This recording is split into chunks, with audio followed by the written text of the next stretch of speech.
नमः शिवाय प्यारे साथियों, स्वागत है आप सभी का।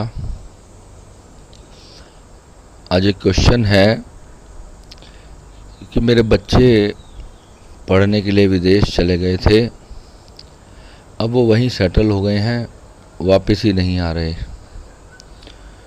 मैं और मेरी वाइफ हम घर में अकेले रहते हैं। बहुत बड़ा घर है, गाड़ियां हैं, सब कुछ है। वो बहुत पैसे भेज देते हैं और हम यहाँ पर बस अपना जीवन जी रहे हैं और अपनी मौत का ही इंतज़ार कर रहे हैं। तो क्या बस यही हमारी लाइफ है? क्या बस अपनी मृत्यु का इंतज़ार करना? इसीलिए ही हमने बच्चों को पढ़ाया लिखाया, सारी ज़िंदगी मैंने बिज़नेस किया, काम किया और अपने बच्चों को पढ़ने के लिए विदेश भेजा था। और उस वक्त हम भी यही चाहते थे कि बच्चे वहाँ सेटल हो जाएं और बढ़िया लाइफ उनकी चले, मगर हमें नहीं पता था कि बुढ़ापा इतना कष्टकारी होगा। तो ये बड़ा ही गहरा प्रश्न है, संतान के प्रेम और मोह में कितना अंतर है। और संतान, माता पिता, जब संतान उनकी जन्म लेती है तो ऑब्वियस सी बात है कि हर माता पिता अपने बच्चे का भला चाहते हैं और वो ये सोचते हैं कि बच्चे पढ़ लिख जाएं, अपनी लाइफ में कुछ बड़ा कार्य करें, नाम रोशन करें, विदेशों में जा कर के उनकी ख्याति हो, बड़े बड़े देश के लोग उन्हें जानें। ये भी डिज़ायर होती है माता पिता की, मगर हर डिज़ायर का एक ऑपोजिट रिएक्शन भी तो आता है ना। जैसे कुछ हमें मिलता है तो कुछ ना कुछ चला भी जाता है उसके बदले में। तो सेम केस है। मगर यहाँ पर एक साधक परिवार जो दिन रात साधना करते हैं और वो अपनी आध्यात्मिक यात्रा में आगे बढ़ रहे हैं, तो उनका यहाँ पर क्या कर्म होना चाहिए, ऐसी परिस्थिति में उन्हें कैसे रहना चाहिए। तो आज का डिस्कोर्स हमारा उसी के ऊपर है, क्योंकि आज भारत में अधिकांश, मैं जिस सिटी में रहता हूँ हरियाणा में, यहाँ आसपास पंजाब है, दिल्ली है, हमारे इंडिया के बहुत सारी स्टेट्स ऐसी हैं जहाँ पर करीबन 5 से 10% लोग विदेशों में जा कर के बस चुके हैं। और हर एक का सपना होता है कि विदेश में जा कर के कुछ बड़ा करे। असल में मेन प्रॉब्लम तो सिर्फ इतनी है कि भारत की जो आर्थिक स्थिति है, यहाँ पर जब लोगों को काम नहीं मिलता तो तभी लोग अपने घर से दूर जाना चाहते हैं। ये हमें दिखाई देता है, ये हम आम जन ये सोचते हैं। मगर वास्तविकता क्या है, जब जन्म कुंडली में विदेश में बसने के किसी के योग होते हैं तो उन्हें अपनी मातृभूमि में सफलता ही नहीं मिलती। तो जब मातृभूमि में सफलता नहीं मिलती, इसके पीछे क्या रीज़न होता है? क्योंकि जो हमारा कर्म प्रारब्ध है, हम धरती के जीव हैं, धरती गोल है और धरती बहुत बड़ी है। हमारे कई जन्म हो चुके हैं और आगे भी बहुत जन्म होंगे। एस्ट्रोलॉजी में जो 12वां घर होता है हमारा, वो विदेश का ग्रह है, विदेश का घर है। और जो 9वां घर है वो भी हमारा विदेश बताता है। और चौथा घर जो है वो यह बताता है कि हम अपनी मातृभूमि में रहेंगे या हम विदेश में रहेंगे। अगर चौथा घर हमारी कुंडली में पीड़ित हो जाए, पाप ग्रहों से दृष्ट हो जाए, प्रभावित हो जाए, तो फिर मातृभूमि में सुख नहीं मिलता। यानी कि व्यक्ति को काम नहीं मिलता, या वो पढ़ाई लिखाई नहीं कर पाता, या कुछ भी उसके जीवन में ऐसी परिस्थिति बनती है जिसके कारण उसके आसपास ऐसा माहौल क्रिएट हो जाता है कि उसे अपनी मातृभूमि छोड़ करके भागना पड़ता है। मानो ऐसे मेरे पास बहुत केस आए, गुरुजी मेरे पे इतना कर्ज हो गया कि मैंने अपने हर रिश्तेदार से, अपने सारे शहर के लोगों से मदद मांगी, सब ने मुझे थोड़ी थोड़ी हेल्प करी। मैंने उन्हें कहा कि मुझे कुछ समय के लिए हेल्प कर दो और बहुत से लोगों ने मेरी हेल्प करी। फिर कुछ समय मैंने ब्याज पे पैसा ले लिया, मैंने बैंक से लोन ले लिए, मैंने कर्ज ले लिए। फिर जो शहर के जो गुंडे बदमाश होते हैं वो सब उनके पीछे लग गए। तो तंग होकर के उन्हें अपनी मातृभूमि छोड़ करके भागना पड़ा दूसरे जगह पे अपनी जान बचाने के लिए। यानी कि ऐसी परिस्थिति क्रिएट कर दी गई कि व्यक्ति को अपनी मातृभूमि छोड़ करके जाना पड़ा। या कोई भी कारण हो सकता है। कुंडली के अलग अलग पहलू होते हैं जिससे यह पता चलता है कि व्यक्ति अपनी मातृभूमि में परमानेंटली रहेगा या कुछ समय के लिए बाहर जाएगा, कोई दशा अंतरदशा में देश छोड़ करके अपनी मातृभूमि से, चाहे फिर वो किसी भी दिशा में जाए, कितने किलोमीटर दूर जाएगा, ये सब हमारा चौथा और 12वें घर का संबंध बताता है। और नवा घर हमारा भाग्य है। हमारा भाग्य कहाँ चमकेगा, ये भी हमारी कुंडली में लिखा है कि हमारा मातृभूमि में हमारा भाग्य चमकेगा या विदेश में। तो जिन बच्चों का भाग्य विदेश में लिखा होता है, अब माता पिता को अधिकांश लोग मैं देखता हूँ, कई मेरे पास ऐसे आते हैं, गुरुजी मैं बिलीव ही नहीं करता, I don't believe in all this कुंडली। कई लोग इस प्रकार से बात करते हैं। मगर जब हम उन्हें बताते हैं कि भैया तुम्हारे साथ तो ये चीज़ होने वाली है, तुम तैयारी कर लो। कल एक लड़की की मेरे पास कुंडली आई। उसने एक्चुअली वो हमारी बैंक मैनेजर ही है, बैंक में जो लोन वगैरह डिपार्टमेंट में है। तो उसने मुझे कॉल किया कि सर आप मेरी भी कुंडली देख सकते हो क्या। तो उसकी जब कुंडली आई तो मैंने उनसे पूछा, मैंने देख लिया पहले ही कुंडली में देखा कि इस लड़की का तो तलाक हो जाएगा, डिवोर्स होगा इसका। मैंने कुंडली देख ली तो मैंने उससे सिर्फ इतना पूछा कि आपका क्वेश्चन क्या जानना चाहते हो, किस विषय पे आप जानना चाहते हो। तो उसने कहा कि मेरी मैरिड लाइफ के बारे में कुछ बताओ। तो मैंने उन्हें मैसेज किया कि मुझे तो आपकी डाइवोर्स योग दिखाई दे रहा है, इसका तो आपको उपाय करना पड़ेगा। तो क्या आप सिंगल हो या मैरिड हो? मैं कहा आप सिंगल हो? कहती no I am not single. तो मैं कहा मुझे तो डाइवोर्स का योग दिख रहा है यहाँ पर। और अभी क्या है, उसके अपने हस्बैंड के साथ कुछ डिस्प्यूट्स वगैरह चल रहे होंगे अभी। यानी कि वो स्थिति जो सप्तम भाव में जब सूर्य बैठ गया, मैरिड लाइफ को डिस्टर्ब करता है वो पूरी तरह से। कई बार बहुत ज़्यादा ख़राब स्थिति नहीं होती, तो ऐसे केस में झगड़ा कई कई साल चलता रहता है, फिर एक हो जाते हैं, फिर झगड़ा चलता है, फिर एक हो जाते हैं, फिर झगड़ा चलता है, फिर एक होते हैं। यानी साथ रहते हुए भी तलाक से भयंकर स्थिति होती है। तो जब मैंने उन्हें बताया तो फिर उन्होंने भी कान खोल करके मेरी बात को सुना कि हाँ सर जो बता रहे हैं ये हो रहा है हमारे साथ। तो ये छोटी छोटी जो चीज़ें हैं ना, इससे पता चलता है कि जीवन कैसा होगा। अब सेम ऐसे माता पिता का ये बारे में बात करना बिल्कुल जायज़ है कि बच्चे अगर बाहर चले जाएंगे, बच्चों से मोह होता है, बच्चों से प्रेम होता है। यहाँ पे आज का जो मैं डिस्कोर्स करने वाला हूँ, ये मैं एस्ट्रोलॉजिकल डिस्कोर्स नहीं कर रहा हूँ, ये मैं आपको आध्यात्मिक बात करूँगा। क्योंकि मेरी जो जड़ है ना, मेरी जड़ है मनुष्य खुश कैसे रहे, उसके बारे में मैं अपनी छाप छोड़ के जाना चाहता हूँ। कि जब हम मुक्त होते हैं किसी भी चीज़ से, तो मुक्त होने का मतलब क्या है कि अगर हम अपनी संतान से प्रेम करते हैं तो प्रेम एक अलग चीज़ है और मोह जो है एक अलग चीज़ है। प्रेम, मैंने कल प्रेम पर वीडियो डाला कि प्रेम जो है वो फूल को खिलने देना चाहता है और मोह फूल को तोड़ करके अपने बगीचे में, अपने ड्राइंग रूम में सजा लेना चाहता है ना। दो अंतर हैं। तो प्रेम जो है, अगर हम अपनी संतान से प्रेम करते हैं तो हम केवल और केवल उनका भला सोचेंगे, फिर चाहे हमें कोई भी कीमत क्यों ना चुकानी पड़े। अगर हमें लगता है कि विदेश में जा कर के मेरा बच्चा कुछ सफल हो जाएगा, कुछ वाकई में ही बहुत बड़ा कुछ कर लेगा, तो माता पिता को चाहिए कि अपने उस मोह को त्याग करके अपने बच्चों के फ्यूचर को सोचें। उनका फ्यूचर कहाँ अच्छा बन सकता है, ये हर प्रत्येक माता पिता को चाहिए।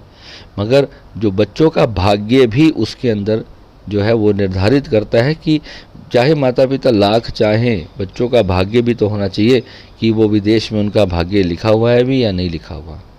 अगर परमात्मा ने मातृभूमि में उन्हें ज़्यादा सफल और ज़्यादा सुखी होना लिखा है तो व्यक्ति विदेश नहीं जाएगा। क्योंकि कहते हैं ना, कई लोगों को अपनी मातृभूमि से बहुत प्यार होता है। वो कहते हैं कि मैं 2 रोटी खा लूँगा मगर मैं अपनी मातृभूमि पे ही रहूँगा। तो वो क्या है, वो जो प्यार है मातृभूमि का, वो जो हमारे देश के संस्कार हैं, हमारे आसपास का जो माहौल है, यहाँ पर जो हमारा एक भारतीय संस्कृति है, वो हमारी कहीं ना कहीं जड़ों में बसी हैं। विदेशों में चले तो जाते हैं मजबूरी में, कितने मैंने ऐसे देखे, गुरुजी हम यहाँ रहते तो है मगर हमारा दिल तो भारत में ही रहता है। ऐसे कितने मेरे एनआरआई साधक हैं जिनका जन्म ही वहीं हुआ है, भारत से बाहर ही उनका जन्म हुआ है, और आज वो 60-65 साल के हैं, मगर वो है भारतीय मूल के हैं, मगर उनका जन्म ही विदेशों में हुआ। तो वो भारत आते हैं तो उनको यहाँ की भूमि से बड़ा प्यार है, उन्हें पता है कि हमारे बाप दादा इस भूमि के हैं। तो जब मैं कहीं विदेशों में जाता हूँ तो मुझे वहाँ पर पाकिस्तान और भारत के लोग भी मिले, तो वो कहते हैं कि हमारा तो जन्म ही यहाँ आकर हुआ, मगर हमें उस भूमि से, हमारे लिए तो ना इंडिया अलग है ना पाकिस्तान अलग है। तो ये जो चीज़ें हैं ना, जब आप कंसीडर करोगे, मैं अपने जीवन काल में इन सारी चीज़ों को स्टडी करता रहा हूँ और साइलेंट स्टडी किया है मैंने, सब कुछ मेरा रिसर्च है इन चीज़ों के प्रति।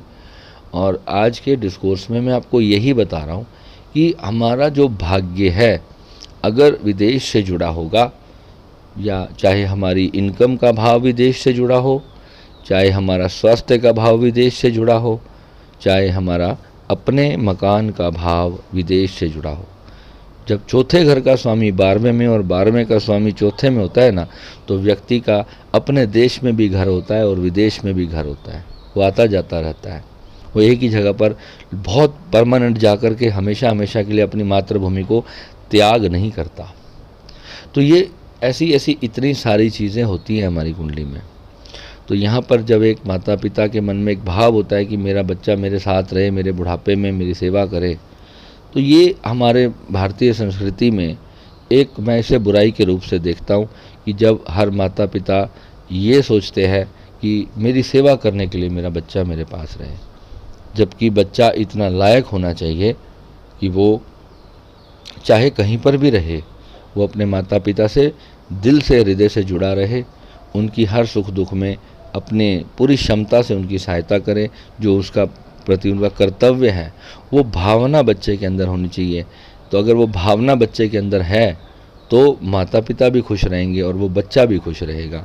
मगर यदि बच्चे की डिज़ायर, उसकी लाइफ के गोल्स जब बाहर विदेश में जाने के हैं, या भारत में रहकर ही कुछ अलग शहर में रहने के भी हो सकते हैं, तो वहाँ पर जब वो जो डिज़ायर्स जब क्लैश होती हैं माता पिता की बच्चों के साथ, तो फिर मतभेद होते हैं, डिस्प्यूट्स होते हैं, या जीवन की कोई भी परिस्थिति या जॉब के कारण या अपने बिजनेस के कारण जब बच्चों को अपने माता पिता से दूर जाके रहना पड़ता है, तो वहीं पर ये एक सवाल उठते हैं। मगर मैं हर एक व्यक्ति को, जो भी मेरे से जुड़े हैं, मैं उन्हें ये सलाह दूंगा कि अगर आप सच में भीतर से अपने आप को स्ट्रांग बनाना चाहते हो तो मोह कभी रखना ही नहीं चाहिए। मगर ये जो परिस्थिति है मोह की, मोह जब हम बच्चों से रखते हैं तो एक्चुअल में होता क्या है कि हम अपना ही कहीं ना कहीं नुकसान कर रहे होते हैं। क्योंकि व्यक्ति एक तभी एक समृद्ध इंसान है जब कोई भी चीज़ उससे कभी भी चाहे अलग हो जाए, दूर हो जाए, तो वो उस परिस्थिति में उसे कोई फ़र्क नहीं पड़ना चाहिए। अगर उसे फ़र्क पड़ता है तो इसका मतलब ये है कि अभी वह पूर्ण रूप से तैयार नहीं है, यानी कि वो अपनी आध्यात्मिक यात्रा में अभी सफल नहीं हुआ है। अगर हमें किसी भी चीज़ का दुख होता है तो याद रखना, जब भी हमें दुख हो रहा है ना, वो पहली शुरुआत है हमारी मुक्ति की और यात्रा की। और दुख से भागना नहीं, हर वक्त इतना जागृत रहना कि आज मेरे पास कुछ भी है, हो सकता है आज शाम को ना हो, कल सुबह तक ना हो। ये सतत विचार हमारे मस्तिष्क में, हमारे हृदय में हमेशा होना चाहिए कि यहाँ कुछ भी स्थायी नहीं है, परमानेंट नहीं है।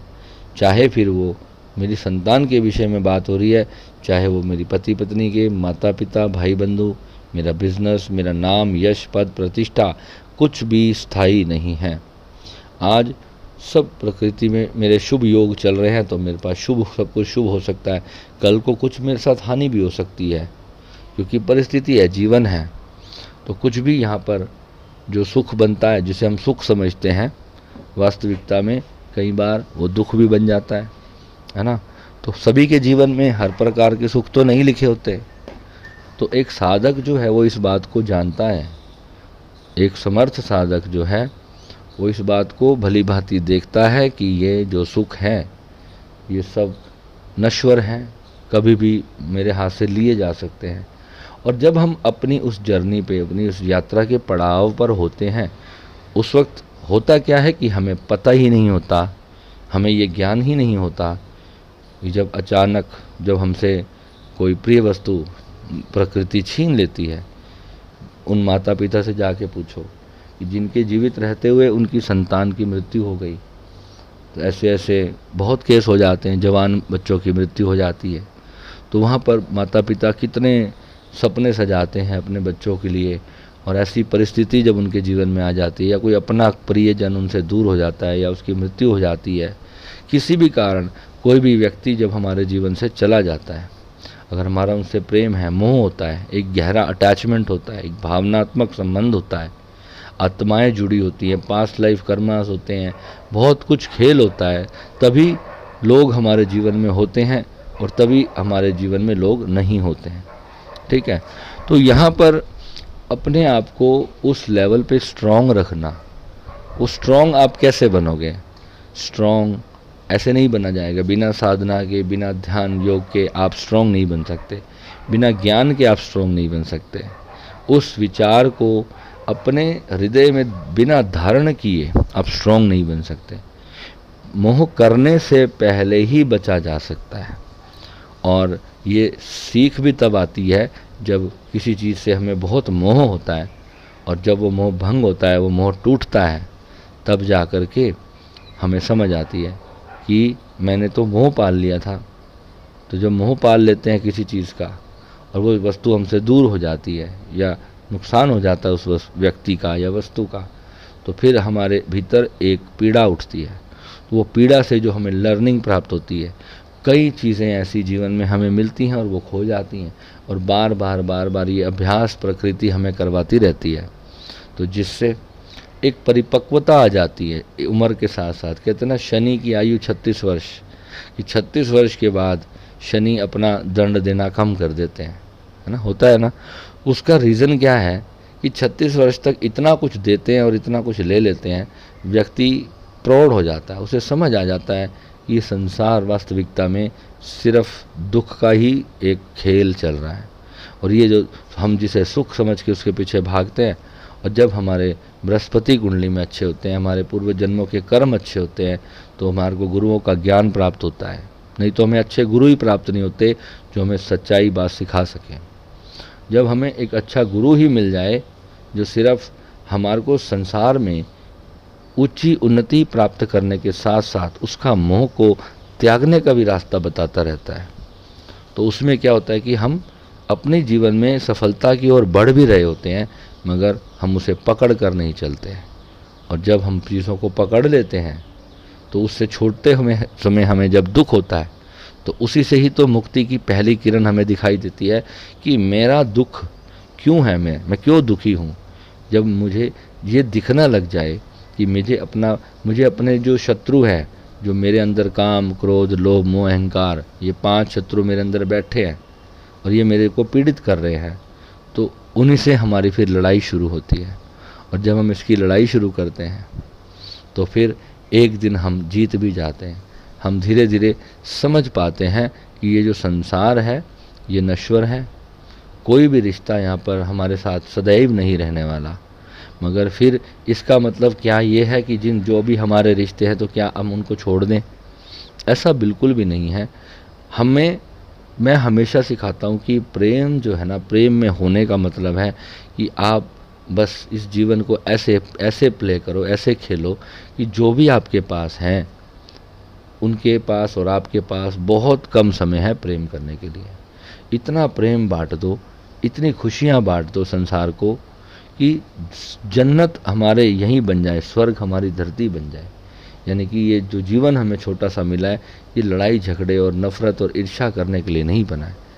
ये बहुत छोटा सा जीवन है। इस विचार को याद रखो कि आज जिससे मैं नफ़रत कर रहा हूँ, मेरा दोस्त है या कोई मेरा परिवारजन है, मेरा कोई रिश्तेदार है, या किसी से मेरा कुछ भी छोटा मोटा झगड़ा हो गया, मेरी पत्नी से मेरी बहसबाजी हो गई, उससे झगड़ा हो गया, तो ये जब हम सोचते हैं कि ये इंसान भी एक दिन दुनिया से चला जाएगा, तो ऊपर जा कर के जब हम वापस मिलेंगे सब, तो हम क्या शक्लें एक दूसरे को दिखाएंगे कि मैंने जीवन भर तुझसे नफरत की।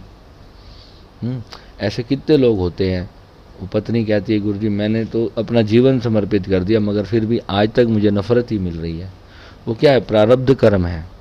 मगर अगर प्रारब्ध में हमारे साथ कुछ भी लिखा है, मैं कहता हूँ किसी ने हमारे को नफरत ही करनी हो, मगर फिर भी अगर हम संकल्प कर लें ना कि मैं नफरत नहीं करूँगा, तो सारी कुंडली झूठी हो जाती है। जब क्रियमन कर्म में इतनी शक्ति होती है कि वो प्रारब्ध बदलने की सामर्थ्य रखता है, कि जब आपके अंदर प्रेम जागृत होता है तो फिर आप नफरत और घृणा नहीं कर सकते। और जब इस भाव में रह करके आप ये सोचते हो कि कुछ ही समय की ज़िंदगी है, मैं सिर्फ प्रेम लुटाऊंगा, मैं ईर्ष्या नहीं करूंगा, मैं जेलसी की भावना नहीं रखूंगा, मैं रिसेंटमेंट का भाव अपने भीतर नहीं रखूंगा, मैं बदला की कार्रवाई नहीं करूंगा, किसी ने मेरे साथ बुरा किया मैं उसे क्षमा करूंगा, मैं फॉरगिव करता जाऊंगा, मैं अपने आसपास की प्रकृति को स्वर्ग बनाऊंगा, मैं अपने मन के भीतर फूल खिलाऊंगा, मैं अपने मन के भीतर नफरत को नहीं रखूंगा। कोई व्यक्ति मेरे से जलन रखता है, नफरत रखता है, मेरे बुराई सोचता है, कुछ भी सोचता है, मैं फिर भी उसे प्रेम दूंगा, क्योंकि उसके भीतर भी उतना परमात्मा है जितना मेरे अंदर। और अगर हम इस भाव को रखने शुरू करते हैं, आजकल देखो हिंदू मुस्लिम लोग हैं ना, आपस में कितना धर्म की लड़ाई है, कितना झगड़ा है। मैं कहता हूँ कोई बात नहीं, यहाँ पर अगर हम अपनी अपनी अहम छोड़ दें, हम ये सिर्फ इतना सा छोटा सा भाव रख लें कि नहीं, उसे भी मेरे अल्लाह ने बनाया, उसे ही मेरे राम ने बनाया। दोनों अपनी अपनी जगह पर हम ये सोचना शुरू कर दें। एक विचार सोचने से आपके भीतर की नफरत समाप्त होना शुरू होती है। अगर हम सिर्फ ये सोचें कि उसे भी मेरे राम ने बनाया, उसे मेरे शिव ने बनाया, मुस्लिम ये सोचे कि हिंदुओं को भी मेरे अल्लाह ने बनाया, तो मैं अल्लाह की बनाई जो भी कलाकृति है उससे झगड़ा मैं मनुष्य कैसे रख सकता हूँ। ये भाव रखने मात्र से नफरत समाप्त हो सकती है, सिर्फ इतना सा भाव रखने के लिए। उसे अज्ञान है। जैसे मान लो कोई हमारा बुरा करता है ना, तो हमें एक मन में एक भाव रखना होता है कि उसने अज्ञान में ऐसा किया है, उसे पता ही नहीं था, उसे मेरा भाव ही नहीं पता था, उसे मेरी इंटेंशन ही नहीं पता थी, तभी तो, या फिर अपनी वो वासना के चलते, या अपने क्रोध के चलते, अपनी किसी ईर्ष्या के चलते, अपनी किसी संसारिक इच्छा के चलते उसने मेरे साथ बुरा कर दिया। तो कोई बात नहीं है प्रभु, मैं उसे क्षमा करता हूँ। ये भावना ही अपने भीतर अगर हम डाल लें तो उस व्यक्ति के प्रति हमारी नफरत ऑन द स्पॉट समाप्त हो सकती है। और अगर मान लो वो भावना हम नहीं लाएं और वो नफ़रत अपने भीतर डेवलप करते चले जाएं, उसको पौधे को पानी देते रहें, तो पेड़ बन जाएगी। वो ना सिर्फ समाज के लिए, देश दुनिया के लिए अच्छी है, वो हमारे मन के ही अंदर एक आग जला के रखती है। हम खुद ही शांत नहीं हो सकते। तो बच्चे कहीं भी रहें, इससे कोई फ़र्क नहीं पड़ता। मेन है हमें खुश रहना आना चाहिए। हमारे को अपनी हर परिस्थिति में बिना निर्भरता के जीवन जीना सीखना है। जो हमारी निर्भरता है समाज पर या परिवार पर, वो निर्भरता को हमें विजयी प्राप्त करना है। और प्रेम और मोह के डिफरेंस को समझना है कि हम अपने बच्चों से प्रेम करते हैं या मोह करते हैं, उनका भला सोचते हैं या उनका बुरा सोचते हैं। अगर हम उनका भला सोचते हैं तो फिर हम अपने जीवन को उसी हिसाब से एडजस्ट करने की सामर्थ्य हमें होना चाहिए। सर्वश्रेष्ठ इंसान तो वही है जो अपने आसपास सभी के अच्छे मंगल जीवन की कामना करता है और इस प्रकार से अपना जीवन जीता है कि मेरा जीवन किसी दूसरे के जीवन के लिए भी तकलीफ़ का विषय ना बने। मैं क्यों किसी की उन्नति के, अपने बच्चों की ही उन्नति के मार्ग में मैं क्यों रोड़ा अटकाऊं। अगर कोई बाहर जाकर के बच्चे खुश हैं, उनकी खुशी ही हमारी प्रायोरिटी होनी चाहिए। मैं यहाँ पर त्यागवादी इंसान को सर्वश्रेष्ठ मानता हूँ। जो लोग अपने बच्चों के फ्यूचर के लिए ऐसे बड़े कदम उठाते हैं, मैं उनकी सराहना करता हूँ। क्योंकि चाहे विदेश में रह कर के बच्चों को सक्सेस मिले या भारत में रह कर के मिले, ये विषय नहीं है। विषय है सक्सेस, एक अच्छा सुंदर जीवन बच्चों को देना माता पिता का धर्म होना चाहिए। और बच्चों का फिर धर्म क्या बनता है? बच्चों का धर्म ये बनता है कि जिन माता पिता ने हमारे लिए इतना त्याग किया, उनको मैं अपनी 100% दूँ, यानी कि जितनी ज़्यादा मैं उनके लिए उनको सेवा कर सकता हूँ। ये नहीं कि सिर्फ हमने पैसे भेज दिए अपने माता पिता को और हमारा काम हो गया। That's not fair. क्योंकि जब आप छोटे थे, अगर माता पिता सिर्फ आपकी जेब में पैसे डाल देते और जाओ तुम अपना खाना खुद बना लो और खुद ही अपनी पोटी धो लो, तो बताओ क्या तुम्हारा काम चल सकता? नहीं चल सकता। तुम्हारी जो रिस्पॉन्सिबिलिटी है अपने माता पिता के प्रति, वो उस वक्त तुम्हें याद आती है जब तुम्हारे खुद के बच्चे पैदा होते हैं। मैं उन बच्चों को कह रहा हूँ जिनके अभी बच्चे ही नहीं हुए, उनकी शादियाँ ही नहीं हुई। जब तुम माता पिता बनोगे तब तुम्हें पता चलेगा कि कैसे माता पिता ने तुम्हें पाला था जब तुम 1-2 दिन के थे, 4 दिन के थे। तुम्हारा वो जो 4-5 साल की जो आयु थी, वैसे तो माता पिता बुढ़ापे तक बच्चों को पालते रहते हैं। माता पिता का ऋण इस संसार में सबसे बड़ा ऋण है। ये मुझे तब समझ आया था जब मेरा खुद का बच्चा हुआ। मैं सत्य बात बता रहा हूँ। मेरे पिताजी, मैं बचपन में जब मैं पिताजी से झगड़े करता था छोटी छोटी जिद्दें पूरी करने के लिए, तो मेरे को हमेशा बोलते थे, मैं तेरे से तब पूछूंगा जब तू बाप बनेगा, मैं तेरे से तब पूछूंगा जब तू बाप बनेगा। और हकीकत बात यही है कि जब हम सच में पिता बनते हैं ना, तो तभी हमें पता चलता है। उससे पहले हम जान नहीं सकते कि पिता होना क्या है या माता होना क्या है। और जब हम एक माँ के हृदय को नहीं समझ सकते कि माँ अपने बच्चे के लिए अपनी सारी खुशियाँ त्याग सकती है, एक पिता अपने बच्चे के लिए सारे त्याग कर सकता है, तो उनका राइट बनता है बच्चों से भी अपने लिए कुछ तो उम्मीद करना। क्योंकि हमारे भारत संस्कार में साथ रहने को ही विशेष माना गया है, यही हमारी संस्कृति है। विदेशों में तो बच्चे माता पिता के साथ रहते ही नहीं। इसका मतलब ये नहीं है कि हम भी विदेश की संस्कृति ही अपने यहाँ पर शुरू कर दें। हमारी संस्कृति अगर होती तो विदेशों की तरह ही होती।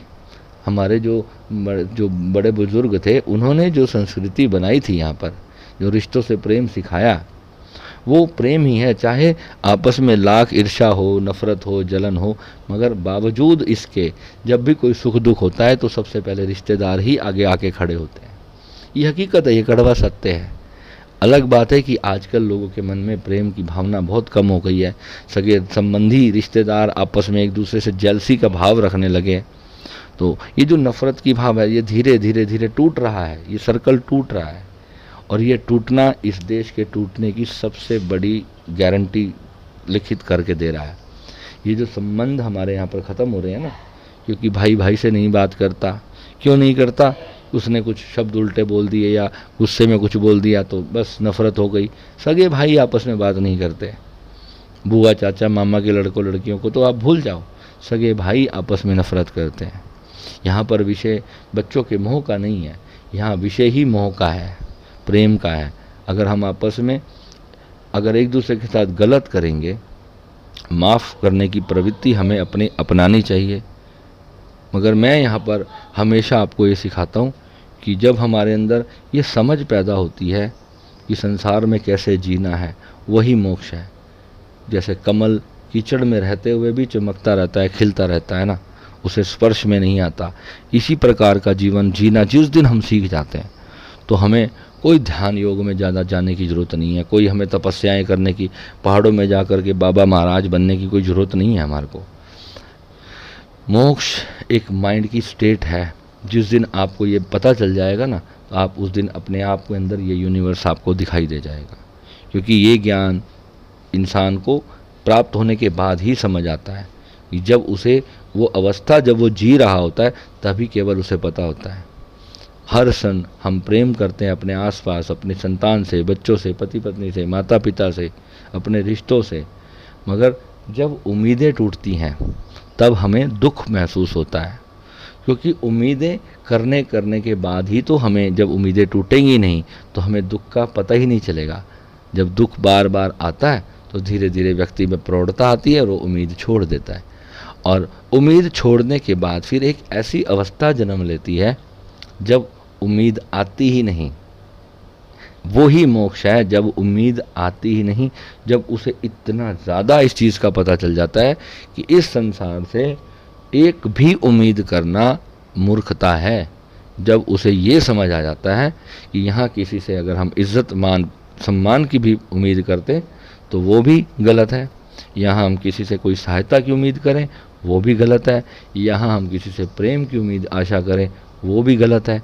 यहाँ हम किसी से किसी भी तरह की कोई छोटी से छोटी उम्मीद भी हम करते हैं, तो वो जब बार बार हमारी टूटती है, तो उसे कहते हैं, जब भगवान तुम्हारा मोह भंग करते हैं ना, तो फिर तुम सन्यासी होते हो। भीतर से तुम्हारा मन सन्यास ले लेता है, तभी कोई वैराग्य को उत्पन्न होता है, और वहाँ से फिर उसकी यात्रा प्रारंभ होती है उस बड़ी जर्नी के लिए जिसे अध्यात्म कहा गया। क्योंकि वहाँ से वो व्यक्ति इस संसार का नहीं रह जाता, फिर वो बुद्ध होने के लिए तैयार होता है। ऐसे ही नहीं महात्मा बुद्ध अपना पूरा साम्राज्य छोड़ करके जंगल में चले जाते, और जंगल में जा कर के अपनी आंखें बंद करके अपने अनंत स्वरूप के साथ वो एक हो जाते हैं। और संसार को जब छोड़ करके गए हैं, तो आज लाखों लोग उनकी मूर्तियां बना रहे हैं। देखो आप, जिस व्यक्ति ने पूरा जीवन भर कहा कि मूर्ति पूजा में बेवकूफ़ी है, और उसी की मूर्तियां बना बना के समाज के लोगों ने रख दी। बुद्धिज़्म के लोग जो बुद्धिज़्म का ही प्रचार करते हैं, मैं उन्हें कई बार बहुत मूर्ख का दर्जा देता हूँ। ऐसे लोग मैंने देखे सोशल मीडिया पे जो भगवान बुद्ध के प्रचार करते हैं और वो मूर्ति रख के बैठे अपने घर में। मैं उनको कहता हूँ, भाई किसकी मूर्ति रख के बैठे हो और किसके आगे कैंडल जला रहे हो? जिस व्यक्ति ने पूरा जीवन अपने भीतर जाने को कहा और तुम उसी की मूर्ति पूजा कर रहे हो, तुम मूर्ति को स्टैचू के रूप में घर में सजा रहे हो, उसको शोपीस बना दिया है बस। भगवान बुद्ध एक शोपीस नहीं है। भगवान बुद्ध वो जागृति हैं, वो अंगारा है जिसे हम अपने जीवन से, उन्होंने क्या किया, जिस दिन हम उनकी जो करनी थी उस पर चल के देखेंगे ना, तब हमें पता चलेगा भगवान बुद्ध ने संसार को क्या दिया। भगवान बुद्ध ने इतने वर्ष तपस्या करने के बाद जो परम सत्य प्राप्त किया था, उन्होंने ऐसे सहज रूप से बांट दिया संसार को। मगर ये संसार कभी सत्य चाहता नहीं। संसार को झूठ जितने अच्छे रैपर में परोस करके मिलेगा ना, उतना ज़्यादा वो खुश होता है। संसार की ये प्रॉब्लम है। हम सब जो हैं, हम चकाचौंध की दुनिया में उस सत्य से अज्ञात हैं, जिसे हमें पता ही नहीं चल पाता कि वास्तविकता क्या है। जो धार्मिक लोग हैं, जो दिन रात ध्यान साधना योग में लगे हैं, वो भी लोग अपनी इन सारी चीज़ों का प्रदर्शन करने में लगे हैं। वो भी मुक्त नहीं है। एक मुक्त व्यक्ति जो होता है ना, वो दिखता है, उसे आपको पता चलेगा ये मुक्त व्यक्ति है, मगर आपको उसकी देखने के लिए आपको एक दृष्टि चाहिए कि वो कैसी मुक्ति जीता है। वो मुक्ति बहुत बड़ी कीमत देने के बाद प्राप्त होती है। इतने लाखों आंसू छुपे होते हैं उस मुक्ति के पीछे, तब जा कर के एक इंसान इस संसार के मोह से मुक्त होता है। यानी बहुत अप्रिय से प्रिय वस्तुओं को जब वो बार बार खोता है, तब जा कर के उसका मोह भंग करते हैं भोलेनाथ। और जब एक बार मोह भंग हो जाता है और फिर वो प्रभु के साथ जब वो एक हो जाता है, तो वो खुद भी जान पाता है और फिर वो संसार के लिए भी कार्य करता है। यही हमारे जीवन का लक्ष्य होना चाहिए, और हमें इसी भावना के साथ संसार की आत्म कल्याण के लिए कार्य करना चाहिए। साधना, सेवा, संकीर्तन, खुशियाँ बांटना ही इस जीवन का लक्ष्य होना चाहिए। इस जीवन में हम चाहे परमाणु बम से एक दूसरे को भी मिटा डालें, वो भी हमारे हाथ में है। हम एक दूसरे के घर में खुशियों के पौधे लगाएं, ये भी हमारे हाथ में है। Choice is ours. नमः शिवाय।